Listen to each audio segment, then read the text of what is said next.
Welcome to Selfish Confidence, a place where we can connect and be real about how hard it is to be your damn self. My name is Jess, and my goal is to help you build confidence and belief in yourself to live any life path you want, even if it's unconventional. It's time to flip off societal pressures and connect with women who've also felt on the outside by their life choices.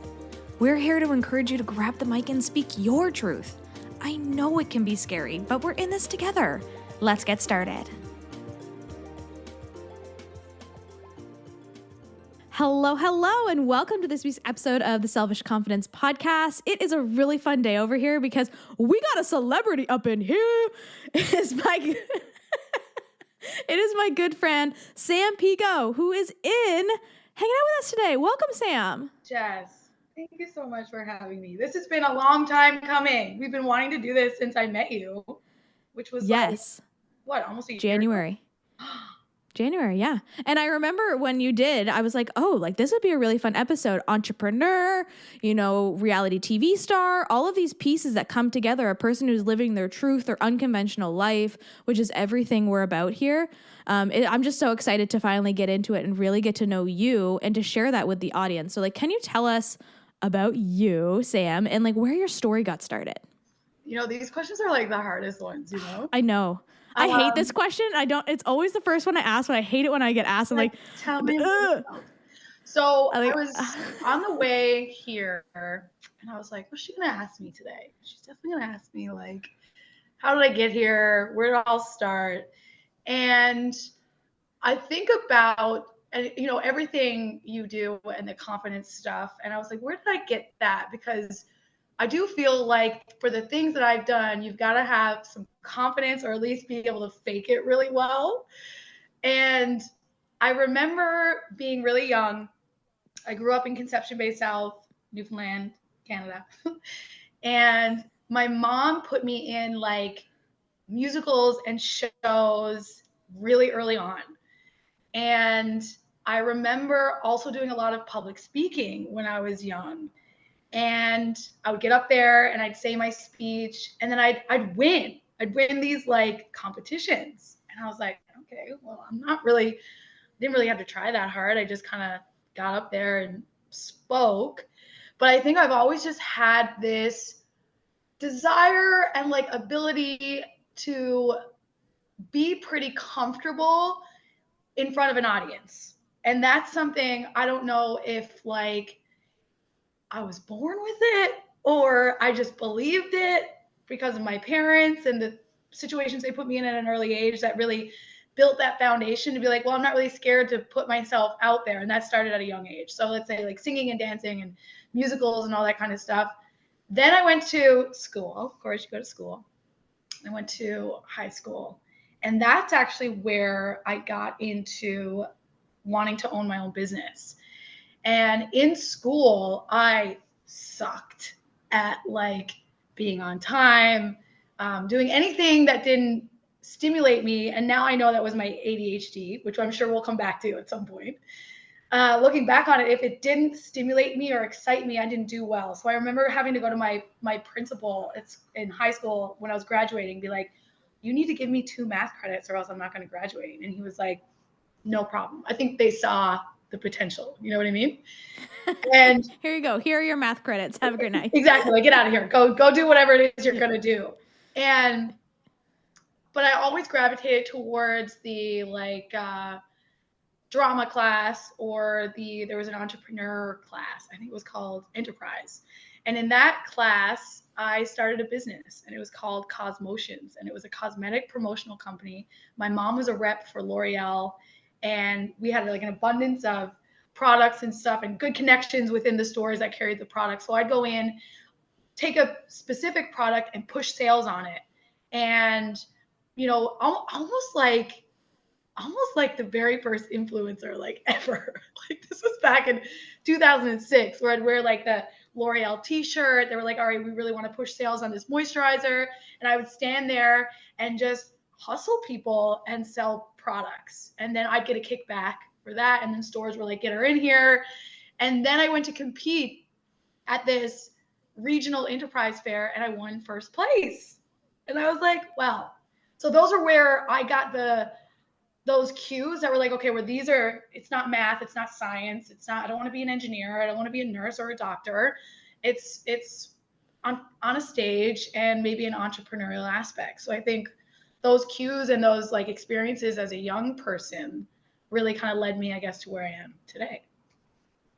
That's so interesting. Yeah. Like even too, like thinking about like high school and even thinking about influencers before that was a thing. Cause that was like back before like really there was like cell phones. We might've had a flip phone then, but like we didn't really have. No, you had the Razor. Facebook was so new. You had the the Nokia, or you had the LG chocolate slide. You know what I mean? It was T9. It was like pay as you go. So good. Yeah. And like texting was like, you had to hit the number so many times. Like there wasn't a keyboard back then. See, but then when the phone came out with the keyboard, they don't know how hard it was to be an influencer back then. And I love that you like pinpointed these things that you were good at. And that's what drove you to where you are. And I've had this conversation with a few people too about like, I was just born with this confidence. Like I just am me. And there's so many of us who look at people like you and they're just like, oh my gosh, like I wish. But it's things that like you just know your strength. Yeah. And you stood in that and you like just put that out into the world. And that's like the coolest thing. Yeah. I think it's cool too, or important more so than cool, I guess. Like as a parent to like push your children outside their comfort zone a little bit. I remember wanting to literally like poo my pants going up there and like singing in front of a crowd or talking in front of a crowd. And then that reward of like winning or whatever, which didn't happen all the time. There was definitely like struggles and stuff along the way. But I think pushing a little bit outside the comfort zone really helped me get to where I am now, so that I'm not like, even sitting here now with you, I had like a little butterflies, you know what I mean? Because it's like you're put on the spot a little bit. You want to speak well, you want to present yourself well, you want to articulate yourself. And I think now being 35, if they hadn't pushed me a little bit to step outside my comfort zone at that young age, I wouldn't be as well equipped to even like sit here with you now and do this.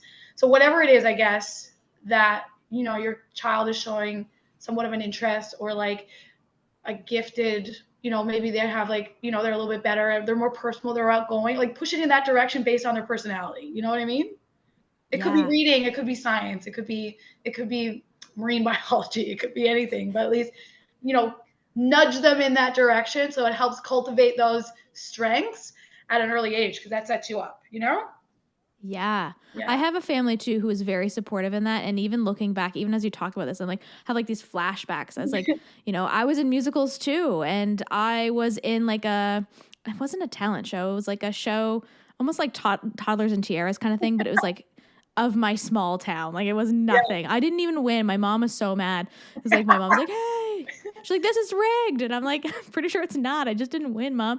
Because I spent 5 minutes talking about my cat. Like, that doesn't win you prizes, Mom. Anyways, it's like remembering these things that you had and like really experiences in my life that did shape me who I was. But things happen when we get older. For me, I think it happened in middle school. I was bullied in high school too. And really just like, it's those things that step you back. Even your family can do all the right things. Yeah.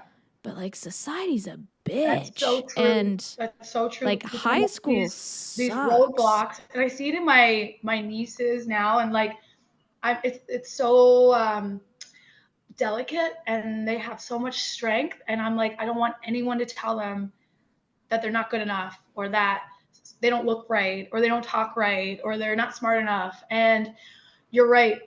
I'm so very blessed that I haven't had a bullying situation that really affected that part of my life. And I'm so grateful for that. And I've never been a bully, never been bullied. And that really, because I don't know how that would have maybe shaped my own self-esteem and my own confidence. And, you know, if your peers or people around you aren't exactly accepting of who you are, I can imagine that being like really, really tough. I know I'm not supposed to ask you questions, but I think what you're doing is so amazing. And seeing you up on that stage at the Shift event was like so inspiring. And like, I was just like, it was probably one of my favorite parts of the whole day. And how did you kind of push through that at being bullied? Like, how did you work through that to get to where you are now? Sam, this is not how this works. Don't get me crying up in here. Whoa, yes. Shift was so much fun. Yeah. And for me, so I was always a chunky kid, and I was deeply bullied for that just all through my life. Yeah. And I also was like a pretty outgoing person. I had a lot of friends. I've always had a lot of friends, but there's still always those insecurities, especially in bodies, and especially growing up like 90s and 2000s, like it was not ideal. No. But when it came to something like Shift, as you know, I started this podcast when I was at my worst, where I had no confidence. Yeah. And what gave me the confidence to do it was knowing how many people in that room needed to hear it. I have goosebumps. And even still now, like I am about to speak on a big stage next week, and I'm really nervous, and I have some insecurities about my body where it is right now too. Mm-hmm. And I know there's people in that room who need to know and need to hear that confidence doesn't come in a container. It doesn't come in a body size. It doesn't come in how you were raised or how you were bullied or any of those things. It just comes in being yourself. Totally. And so I just trying to be myself. Yeah, you're amazing. And it can be really hard. Oh my God. But that's like the big thing of it. I love you. Yeah, I love it. I absolutely love it. You're so strong and amazing.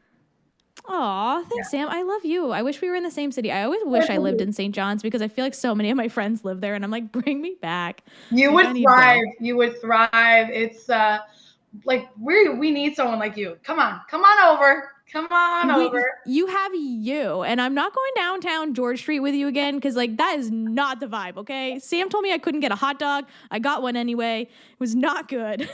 Don't eat the street meat. I couldn't. I had to have the hot dog, okay? But let's dive into Sam Brand, which, how cool is it that you have a personal brand and it's called Sam Brand? Like, it's your name. Yeah, that was like really me just not being able to find a name. I was like, I don't know what to call this. I just kept coming back to, I actually love my name, Sam. I love the name Sam for like anybody. I love that name. And I was like, I don't know what to call this. I was throwing around different names and nothing really sat with me. And I was like, honestly, when you think about who my audience is and why they're buying my product, I'm not a mega celebrity that can throw some like crazy name on something and people are like, well, I'm going to buy it because it's associated with this mega star. I know that the people who are going to buy it are people that actually know me or connect with me personally. So I was like, you know what? Why don't I just put my name on it so people know it's mine? And then I can always rebrand down the road if it explodes, if I want to, and at this point I probably won't, because it's done so well. And hearing people say how Sam Brand, it's like the way it just rolls off their tongue now, like it's a brand, because it is a brand. I know. It's like you're so saying like weird. It's a brand. I'm like, it is. I know. It's so weird to hear other people say it. And the way that came about, the brand in general, was after I came off Big Brother, I was getting a lot of brand deals. And I find brand deals really difficult to do. There's a lot of requirements. There's deadlines. You've got to have a certain amount of content. The logo's got to be visible. The can's got to be turned a certain way. The mountains have to be blue. If they're not blue, you're not getting the shot. And I was like, you know what? I'd rather put this much time and effort and energy into my own brand.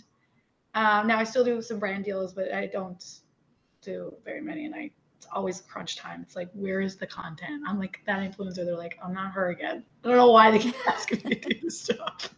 But that was where that came from. And the makeup side of it, I got into makeup first. So I started doing mobile makeup artistry here in St. John's. There was nobody going around. There was a couple, maybe one or two, going around to people's homes and going in and doing makeup. And I'm a self-taught makeup artist. So my roots are there with the makeup. My mom owned a beauty salon, then she was the rep for the cosmetic company. So I've just been around it so much. So I said, that just makes sense. Instead of maybe like a clothing line or like a juice line or something like that. So the makeup itself just fit me as a person. So that made sense going in that direction. And it's probably easy, like, especially where it is Sam brand, like, it's easy to share your brand because it's you. Like, you are the brand. I always found that easier, too. I used to do a lot of work, like, marketing for other businesses, and it just, like, never sounded right. It wasn't me. It didn't make sense. So I love that for you. It's like, you're buying me. Yeah. Yeah. And like, kind of sounds weird and sexy, but like you're buying me. Yeah. And that's a really cool thing. I use your lip gloss all the time that I got at Shift, and I love it so much. My lips are like, ooh, so sexy. The lip conditioner is like top. Yeah, it's top shelf. So nice. Yeah. So like, how did you even, like, for me in my head, like, business for me is all, again, it's also me. It's calls, it's podcasts, it's things like that. For you, you're a physical product. Yeah. Like, how did you start the process of creating a product? Like Google. Google is a great tool. It sounds really simple. And I say this to anybody that asks me this. I don't really hold back. I won't say exactly who manufactured my product because that would be dumb. But I literally Googled private label makeup. And I wanted it to be Canadian. I wanted it to be vegan. I wanted it to be paraben free. There's in the cosmetic world, it is hard to avoid all the ingredients that aren't, say, necessarily like good for you to consume, let's say. So I did want to stay within this bubble of safety and yet high quality and be able to get even from the packaging. So I worked with a bunch of private labels until I received the sample pack that I fell in love with. And I said, if I love it, hopefully other people will love it. And I've built such a beautiful relationship with them. And to be honest, it was just research and just believing that. I think the whole thing is like believing that you're worthy of putting your name on a brand and just going for it. You know what I mean? Just go for it and do your research and like one step at a time. And then before I know it, I've got a full makeup line. And for someone listening right now, and some people will be in different countries than where we are in Canada, can they order from wherever? And what do you have in your line right now? So I started with lipsticks and liquid lipsticks. And then we got into and the lip conditioner. And that one is still to this day like my top seller. It's so good. So right now I have just your typical like matte lipstick. And then I also have what's called a kiss tint lipstick. And that's like a juicier, it's my favorite consistency. Like it's really, really smooth and soft, not drying on your lips at all. Where the liquid lipsticks, they last a really long time, but they can be a little bit more drying. So I say to combine the liquid lipstick with the lip conditioner. It's so good. So we've got our lipsticks, we've got our liquid lips, then we've got our lip conditioner, we've got our lip glosses, we have lip liners. So it's really all about the lips when I started out. Then I specialize in brows. I tattoo eyebrows. And so I was like, well, I got to come out with like a brow product. So it's very comparable to the Anastasia brow dip brow. And it's a gel mousse consistency that basically stays on the skin for like 1 to 2 days and then in the hair for about a day if you leave it. Basically, you can like shower and it will still stay on. It's really, really good. Lasts you a lifetime. Then I came out with a liquid highlighter and a liquid bronzer. You put it in your moisturizer, put it on for that glow.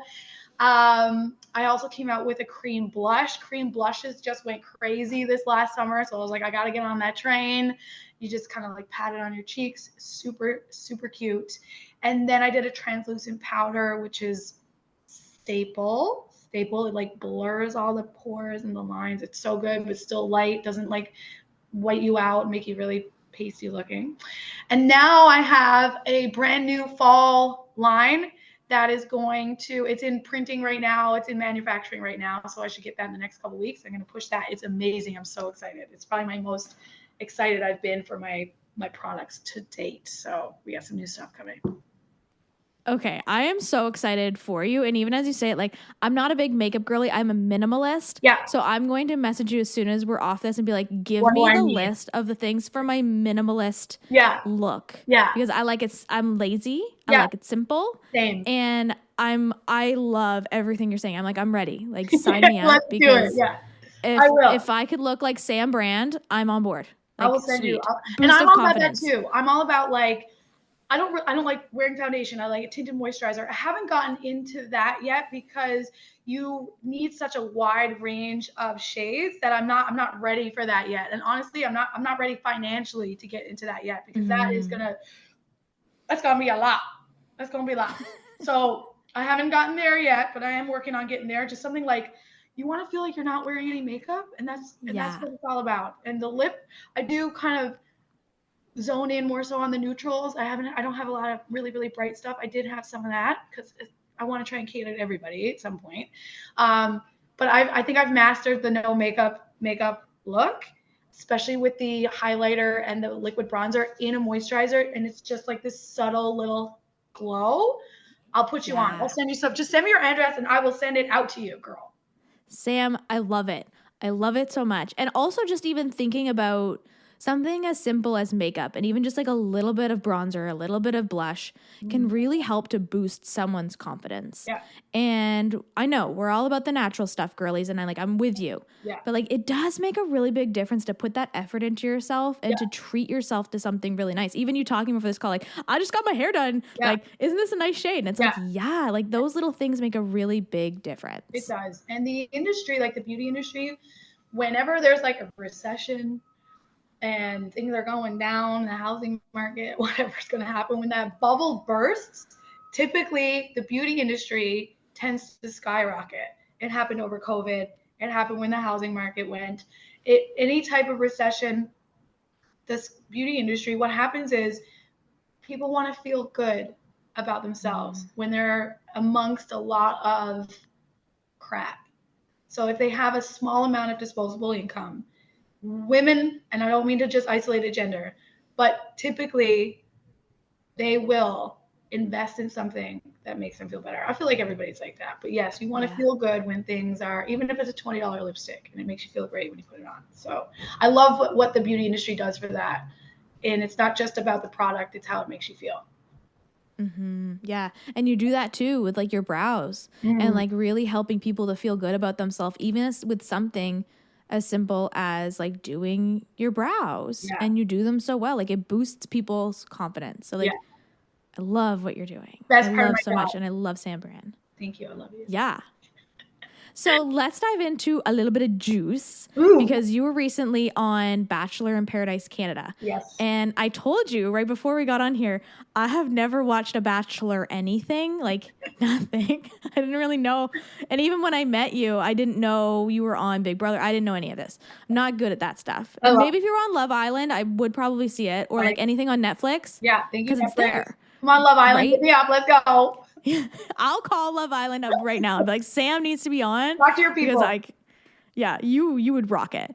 Anyways, I really like, this is like my first eye-opening experience. So know that I don't know anything about Bachelor life. And I know you kind of feel the same way. Yes. But like, what was your experience with being on a reality show like this, Bachelor in Paradise Canada? Okay, so like you, I had never seen a Bachelor in Paradise season. Now, when you're going through the, let's say, audition process, they do say, please watch a couple seasons, because the whole idea is we're all kind of familiar with the Bachelor and the Bachelorette, where it's one guy, a bunch of girls, or one girl, a bunch of guys.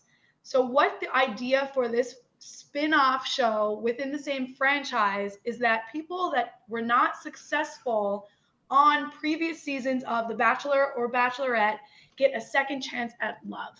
And that's where Paradise comes in, and it's a more relaxed, it's a more of a relaxed environment where you have women and men that kind of canoodle, and the whole idea is trying to get to know each other and then end up getting a rose and falling in love.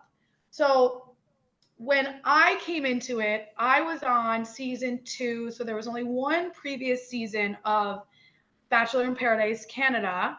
And so there was a couple returns from that particular season, and then a bunch of Americans on my season 2.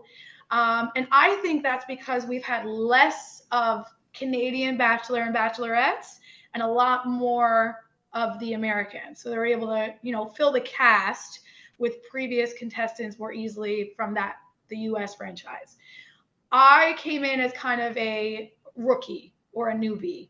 And if you notice, my tagline, a lot of people, they'll say it'll be like so-and-so from Cat season of The Bachelorette. So they're like, you know, their little whatever. And mine is just Bachelor Nation, because they can't say Big Brother Canada, because I do believe they're conflicting networks. So that would make sense. But definitely being on Big Brother is what got me on to Bachelor in Paradise, most likely. I didn't even really ask that, but I'm pretty sure that's how that connection got made. So that experience, it's so different. And I do compare it sometimes to Big Brother, because Big Brother was a game. You're playing for money. You're kind of expected to lie and manipulate. Bachelor in Paradise, you're very vulnerable. You're opening up. You're crying. You're saying, I love you. I did that. No shame. No shame. Oh my God. I remember when it came out of my mouth, I was like, oh my God. I loved watching your reaction. You're like, oh shit, I take it back. I did. I was like, oh my God, I can't believe I just said that. But it's so raw and it's so real. And so many people are like, is it edited? It's not edited. It's definitely put in place to make the storyline make sense. And things might not have necessarily happened in that exact order. But when you see those raw interviews, it's all real. The tears are all real. They're not like, come on now, cry. It's like, they're really good at their job. These producers are so good at their job. This is a well-oiled machine. We are just there to make good TV and potentially, I guess, fall in love. But it's I would say Bachelor in Paradise Canada took more of a mental toll on me than even Big Brother, really. And is that because you were so real and raw with your emotions throughout the whole thing? Like, you had to be Sam. Yeah. And the thing too, it's like you're competing almost for like a rose from a man, and vice versa. They want the rose from the female. So it'll shift week by week to see who has the power, right? And it's kind of like you want to be authentic and genuine, but you also don't want to go home week one. So it's tough because you might actually end up going against some of your own gut feelings or subconscious, for me anyway, because I'm like, I'm not going home week one. And if I don't connect with somebody in a week, then I'm going home. You know what I mean? So it's almost like this mind game you're kind of playing with yourself. And then once you get out of it and you kind of look back, you're like, wow, I'm not sure if all of that was real. But in the moment, it feels so real. But looking back on it, you're like, did I really? Like, there's no way I was in love. You can't fall in love in 7 days. You know, you don't really know. You weren't the only one. No, you're right. I guess this is my personal opinion, and everyone is different. And the couples that have come out of that particular my season, so in love, so real. And I feel like I've got a good eye for people who are not being genuine and not real. That those specifically two couples, Joey and Tessa, Chelsea and Austin, so in love. But you could see it right away when they met each other. It was right away. And you didn't have that? No.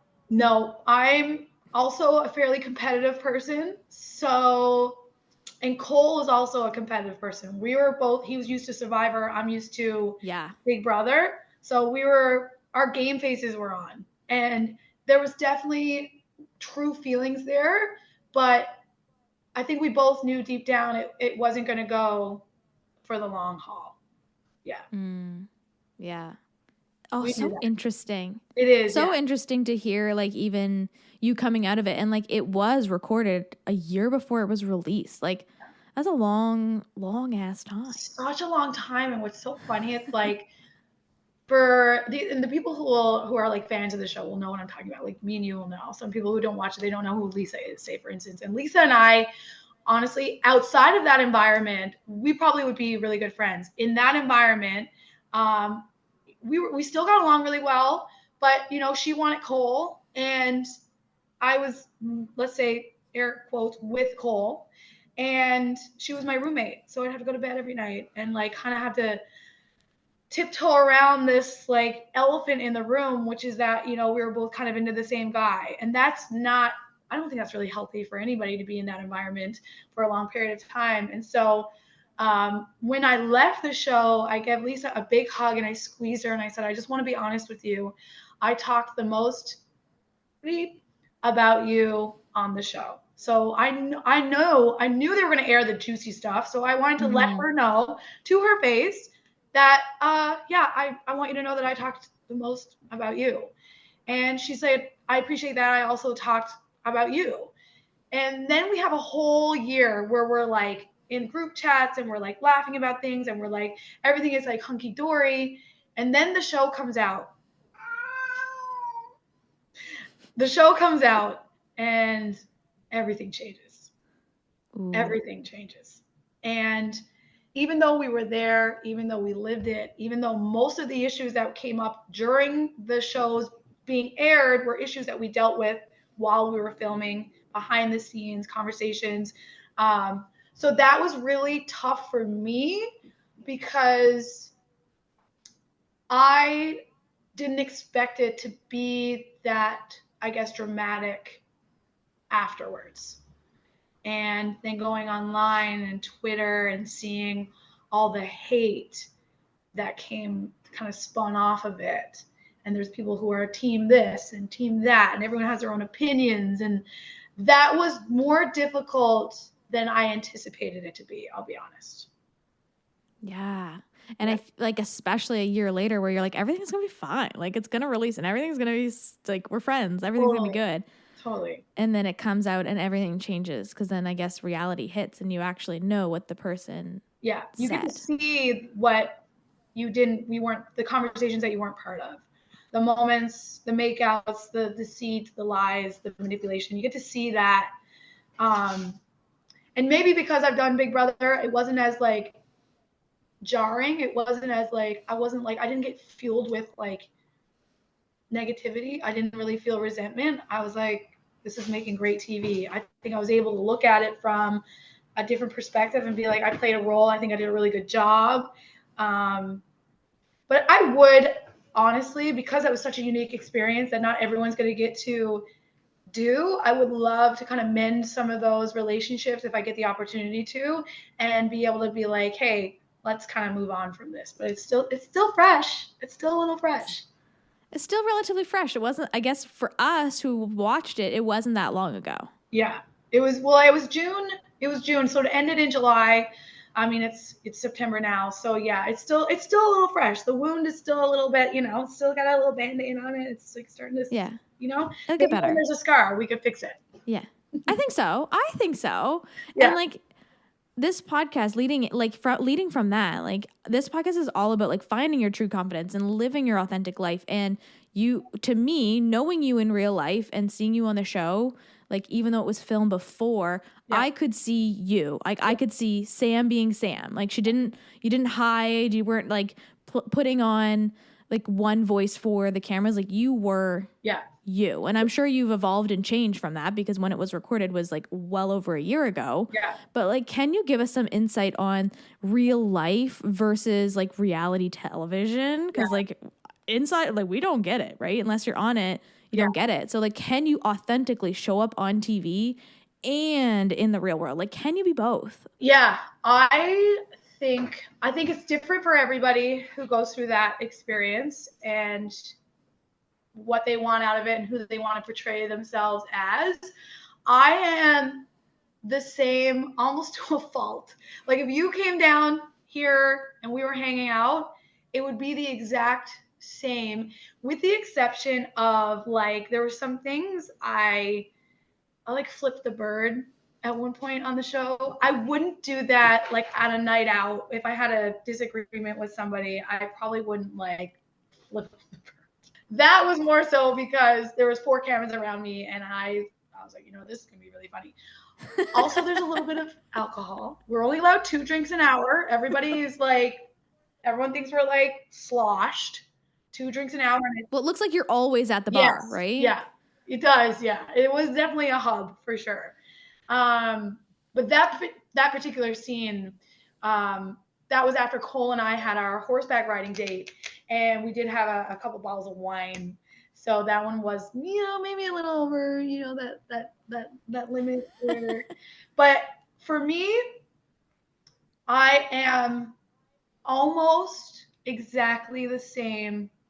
I might turn up the entertainment side of it a little bit, but when it comes to my character and my soul, it's very much the same in my day-to-day life and on television. Yeah, it's like the exact same.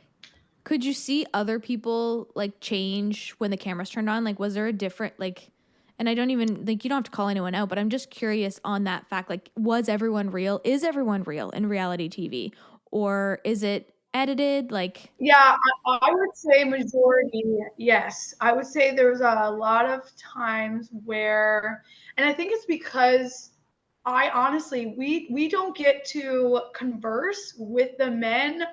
Let's say if I'm using men as example, we don't get to converse off camera. So the only time that we are canoodling and getting to know each other, which is the goal of the show with the men, is on camera. We're not allowed to just like go for a walk off camera and be like, hey, let's get to know each other off camera type thing. Unless you go to the boom boom room. Yeah, I didn't know what that was, but then now I know. We can circle back to that later if you want to. But for the most part, I will say that there was never a moment where I was like, oh, here, this person's turning it on now for the camera. They're, you know what I mean? So no, I honestly, everyone is pretty genuine. I think it's because we're filming for 12 hours a day. So it's really hard for you to put on an act, I guess, for that long, for almost a month. So 12 hours a day, every day for a month, it's hard, I guess, to keep that act up. So most likely, and if you are putting on an act in the beginning, it's only a matter of time for the real self comes out, especially if you add a drink or two in it. So, but that's why people like me and people like the cast are on TV, is because you might be a little bit entertaining or charismatic in your real life. So that's what the draw is, to bring people in that are genuinely entertaining or cringy. Yeah, that's so true. That's true, because you would be picking people based on their personality that would make good TV. Absolutely. Because you hear about like shows like Love is Blind, like there are couples who get engaged who like you don't know anything about because they're boring.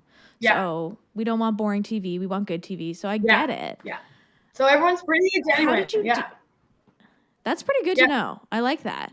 How did you deal with coming back into the real world after reality TV? And again, like we talked about earlier, like this being a year later, like you came back and you're just like, I'll go back to my regular life. But after it aired even. So the excitement of knowing what was coming, because you can't tell anybody, and then you're like waiting for it, like that really kept me going. I always love having something like big and exciting to like look forward to.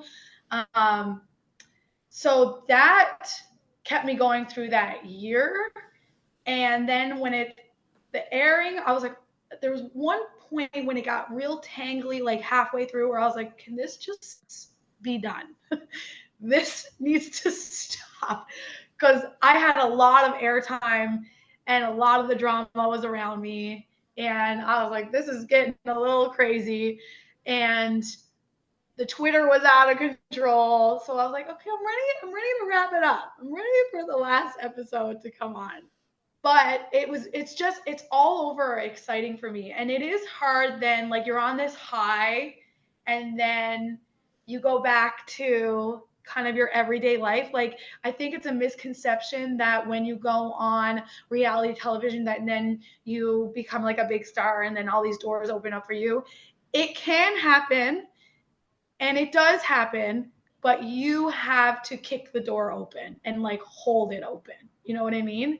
So having the brand, which I was so smart for me to have leading up to the show and then continuing on after the show, things like this with you, it helps boost my personal brand. And I get to talk about these things again. Also, living in Newfoundland is a whole other world.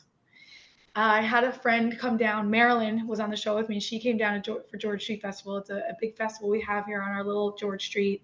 The most bars per capita in North America. And it gets crazy down there. And it's just really the highlight of most people's year. Everyone travels home for it. And I brought her down. And it was wild. And it was like that with Big Brother. And I still get recognized for Big Brother. But Newfoundland really supports each other. And it never dies here.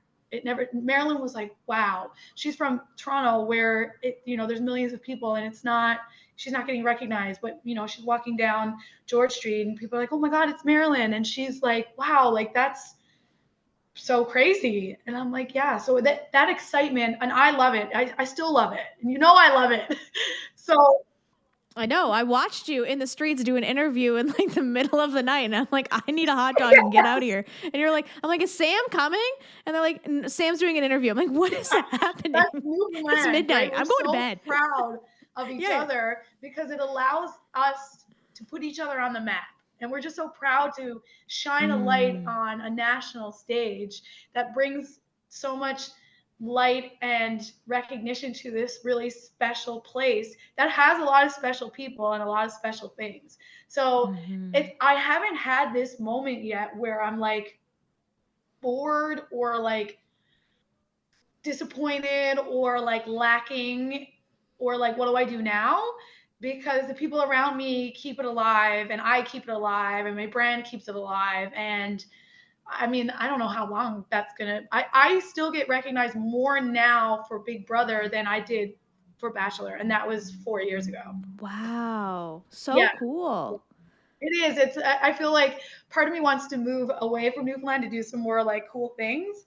And then I'm like, but I just love it here so much. It's just like our people, we really just support each other and like for a long time, especially if they're proud of you, if you've done something that puts us on the map and like, I get so many people that write me and say, thank you for shining a light on Newfoundland and how people like you are here. Because sometimes I think in a small place, we get like, we could get like a bad rap. You know what I mean? You could get like you think of Newfoundlander sometime and you're like, oh, well, this and that. And people like me to go do these things. You're like, oh, well, look at Sam. She's like, she made me laugh. She was really genuine.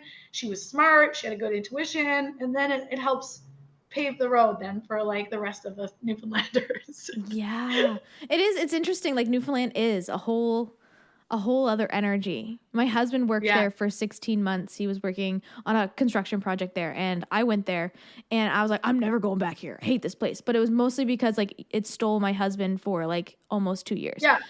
And then I went back for shift. I felt really called to go to that first event. And I was like, dang it. I love this place and I love the people. And then I went back for a retreat with Gina and Emily and then went back for the second shift. And I don't feel like I'm just always going back to Newfoundland. Like I swore I was never going to come back here, but like there's just something beautiful about the energy and the people. And it's so unique. And so it's like pure and like genuine and kind. And Marilyn was like, you're so nice. She's like, you're so nice. And I'm like, she's like, you're too nice. She's like, even in a drive-through, you're so nice. And like, there's a couple things here. Number one, you got to treat people the way that you want to be treated. Number two, I'm going to see this person every day. I'm not going to see it, And that's just the way we are. We like open up our doors and put food on the table, shirt off our back for anybody. And that's what we're known for. So I love it here, to be honest. I know it's beautiful. You don't get that energy in other places. Same, like I live in East Coast Canada. Like you don't get that same energy in the big city. Yeah. It's just nice. I'm with you. Yeah. I have another question for you. And this is more for the people who are listening who want to live a big life like you. They want to have a brand online. They want to maybe be on reality TV. Like they want to do something they know in their gut. And maybe they're right now like doing a musical in high school and they're like, they feel it. They know. Like, what would you tell them? They want something big and maybe they come from a smaller area like you, but they're struggling with that fear of judgment from others, fear of judgment in general. Maybe they want to even just like start a TikTok. How do they overcome that? How do they like step into the power that they know is in their gut, but without the fear of judgment of everybody else around them? It's like probably one of the hardest things like ever. Yeah. And I would be lying if to this day, sitting here with you right now, I feel like I've only scraped the surface of my potential in this world. So I am also in that boat of fear of judgment and putting myself out there, even after the things that I've done. So what I have learned is if it feels nauseating and if it feels uncomfortable and extremely scary but exciting, it's most likely it's right. And you have to decide whether you want to look back and be like, I should have done it, or I'm so glad I tried. So the thing that pushes me is I don't want to look back and be like, I should have done so much more.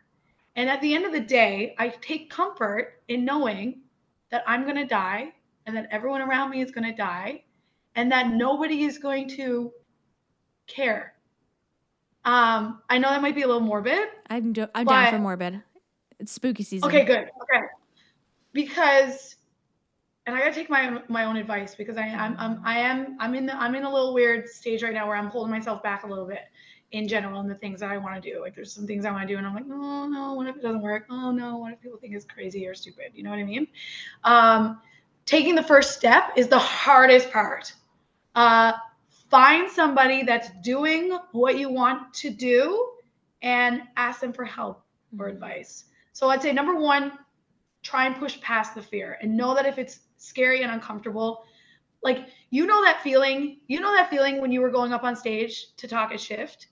And you know that feeling when you were like on the way here where you had like those butterflies, but it was also scary, but it was like this excitement, right? You had this like almost like this vibrational excitement and you knew in your gut that you were supposed to do it and you were meant for it and then you killed it.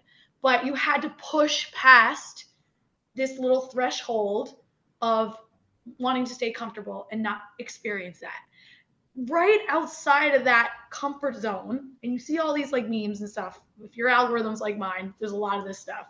Where just outside that comfort zone is where the magic happens. And when you do it once, you can do it again. Yeah. And you can do it again.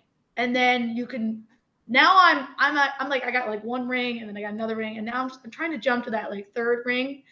It gets a little scarier too as you go, but it's because you're prepared from the one you did before.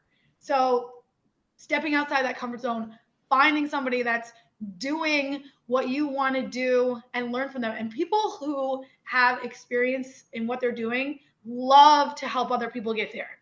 Absolutely. Like that's the best thing ever when people ask you for advice and like how to get to where you're at. It makes you feel like, oh, okay, well, maybe I am doing something, because we're all judging ourselves and we're all trying to push ourselves further, you know?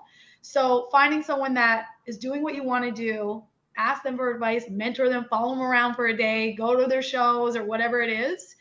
And then once you make the first step, it does get a lot easier.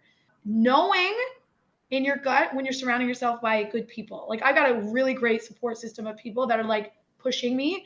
And I've also had a bunch of people around me that want to suck you down. And you feel that in your gut, right? You know, trust that gut instinct, because people like that will keep you stagnant. And if you believe you can't do that, you're going to look like an idiot, or you don't have enough experience for that.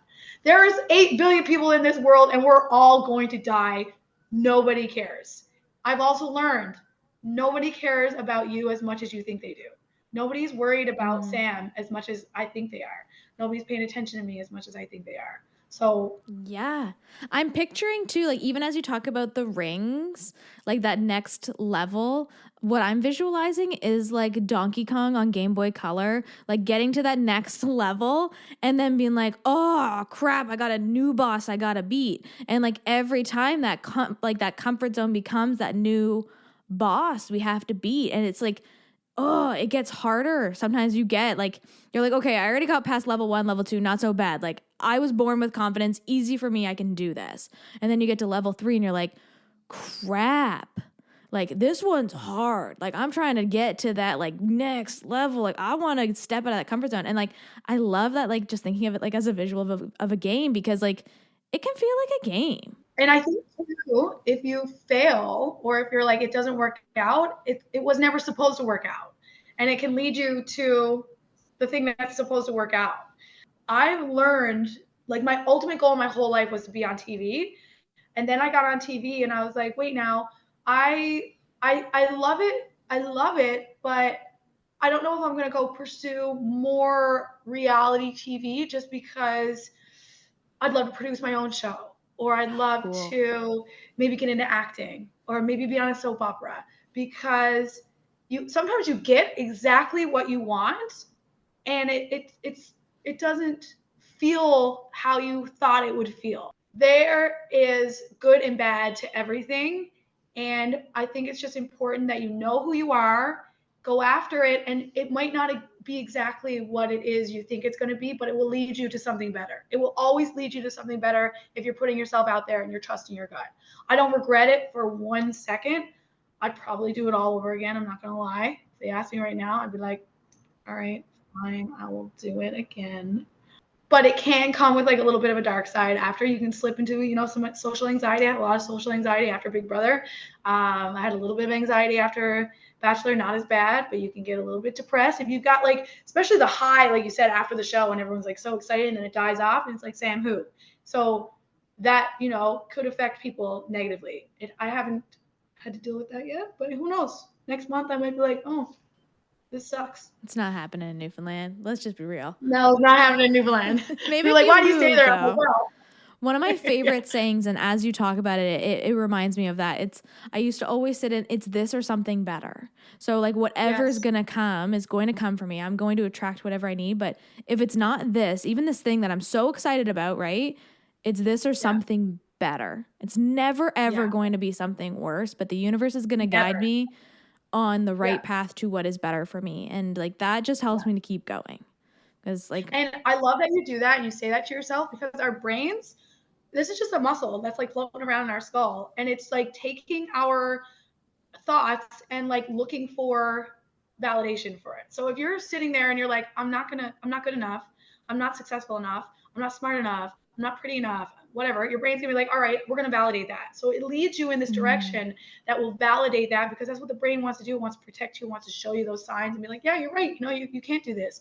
But so every night before I go to bed, and I have a parking garage that I park in, and I do my positive affirmations where I'll walk down the stairs. I never take the elevator. I'll park and I walk down. I say, I'm worthy of unconditional love. I inspire others. I'm successful. I'm happy. I'm confident. And just repeat it every time I park. And then I'm training my brain then to live my life as if those things might not be true, but my brain believes it's going to be true. And then I'll find myself in situations that validate those thoughts. And every night I go to bed, I'll just say, thank you to the universe. I'm so grateful for the life that I'm living. I'm so grateful for the life I'm living. And if you just change that mindset, you cannot, if someone here wants to be on reality television and they're like, I'm not good enough, or everyone's going to judge me, then you will not succeed at that. When I went and auditioned for Big Brother Canada, I was like, there is no way on this planet that they're not going to cast me. I was walking up there and I was like, there's not a chance ever that they're not going to cast me. And I knew it in my gut, and I believed it in my soul. Before I even walked in there, I was like, they're going to cast me on this season. And I knew from the moment I walked in there that they were going to do it. But you have to believe it. Mm-hmm. Otherwise, it's not going to happen. Yeah, I love that. That's tough. That is tough. I love, though, like, just that knowing and just, like, trusting the knowing and leaning into the knowing. Like, there might be disappointment, but again, it's this or something better. So why not believe it's for you? Yeah. Why not? And it's the mindfulness, because we're as human beings, we're wired to kind of be a little negative. Mm-hmm. We're like, and that's like a protective thing back when we're cave people, to like, this is a threat. This is a threat. I need to stay safe. I can't take risks. So we're like inherently programmed to be more cautious and kind of pull the negatives. So you mindfully do have to be like, that's why I habit stack. That's the only way I habit stack is when I'm like, I'm going to take the habit of taking the stairs because it's better than taking the elevator. And then I've done it now so that it's just one habit links into the other, and it takes time and it takes effort, but it will change your life. I bet if you're in a crappy mood too, like you could take the stairs and like it brings you into that like energy of like, I am worthy, I am powerful, I am successful, because like the stairs represent those feelings you have about yourself too. So like on a bad day, you could just take the stairs. Yeah. Or like maybe people go to the gym, maybe they like walk on the treadmill for 20 minutes, but take those 20 minutes and listen to a positive podcast and do like, the first 5 minutes telling yourself, like try and incorporate it into your day as like a habit, and that will completely change your life. Another thing I've learned is that when you say like bad days, I don't get like, let's say like crooked. That's a word we use here in Newfoundland. Do you say crooked? What does it mean? So, or rotted. Do you say rotted? Okay, sure. Can you tell the world what that means? So like when you're in like a funk or a bad mood, or like, oh, she's crooked. Like she's just like down and out, you know? Okay. I get anxiety. So I'll get like that racing heart. I'll like overthink.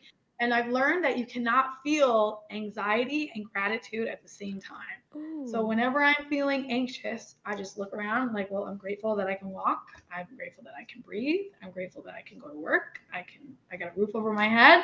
I got a bed I can sleep in, and it will eliminate the anxiety. You can't feel both of them at the same time.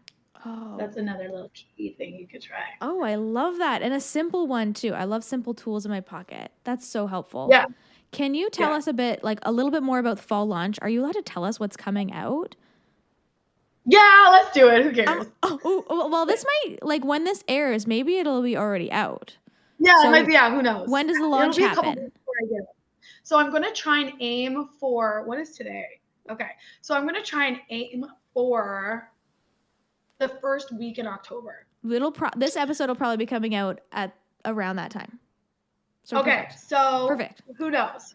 Now, it's not crazy. It's not like a brand new product, but it is 3 iconic lipsticks in a new formula with a coordinating lip liner. Okay, we're going like full like Kylie lip kit here. Okay. I like it. So it's going to be an iconic red. We're going to do this beautiful nude, and then we're doing like the most amazing mauve, whatever kind of color you want. And then a matching lip liner, but it's my packaging. I'm doing a gold, like a classic gold and black lipstick tube that like your mom had in her makeup bag that you played with when you were a kid. Ooh. So that's what I'm the most excited for, especially the red in the gold tube and the shiny black. I'm just like gone over it. I'm a big packaging person, you know? It's in the details, baby. It's all in the details, you know? Oh, I love There's so much competitive makeup out there. You know, I got you want that iconic, and the red's actually called Icon, so I'm really excited. And like such a fun like unboxing experience for people too. Like those details matter. So I love it. That's really so exciting, Sam. Yeah, I'm excited. And will you send me all the info for people to be able to find this product and all of your products so that we can put it out there? Yes. Awesome. Where can our listeners connect with you online and also in real life if they're in the St. John's area? Yeah, so you can connect with Sam on George Street. Just walk up to her and say, "Hey, you want an interview?" We're just actually at the bar right now. Live from, I'm not even gonna say the name, but pay me. This is a brand sponsorship. Right? Sponsored by. So Instagram is where like I've planted my roots. I love Instagram. I know a lot of people saying that Instagram's phasing out and that TikTok's where it's at. I'm trying to be a little bit more active over there on TikTok. But Instagram is Samantha Picco, which is my first and last name. TikTok is Sam Brand Forever. Twitter, I deleted. I was like, are you even on Twitter? I do still on it. Or no, X we should say. X. It's really funny because I've never changed my Twitter name, and I think it's just Samantha BB Can 7, which is so weird. But I'm not really there, but I feel like people are on there a little bit, you know? I feel like X? Are people actually calling it X? I don't know. I just went on there a few weeks ago and it was like all of like my old branding. I was like, I should at least delete some of this stuff and like just put my name there, at least my regular branding. Yeah. And then if someone finds it, awesome. And if not, like, at least it doesn't say my old stuff. I would say if someone wants to reach out or shoot me a message, Instagram is the best way to go. Samantha Picco on Instagram. My website is the best place to purchase the products. That's sambrand.ca. I'm sure you'll put it somewhere. And that's where that's the easiest way to get my products. I am working on getting it in a few more retail stores, but that's on my to-do list. And I would say Instagram is probably the best way to find me if you're looking for me. And if you go downtown on George Street, I'll be around for sure. Sam will be there. Yeah, I love it. I love it so much. I have a couple questions that I Making sure you don't eat hot dogs. Okay, she's right. Don't eat the hot dogs, but like I didn't understand why. And if you're into human design, I'm a 3/5. You can tell me don't do it, but I'm going to do it anyway. And you're going to want to do it. I have to do it. I have to find out for myself. I had to eat the hot dog, okay? I regret it. Yeah, but I had to. In the moment, it was probably good, though. It was all right. You guys were both in my head. Everybody was in my head about the hot dogs, and I was like, I just got to go eat it. I just got to find out.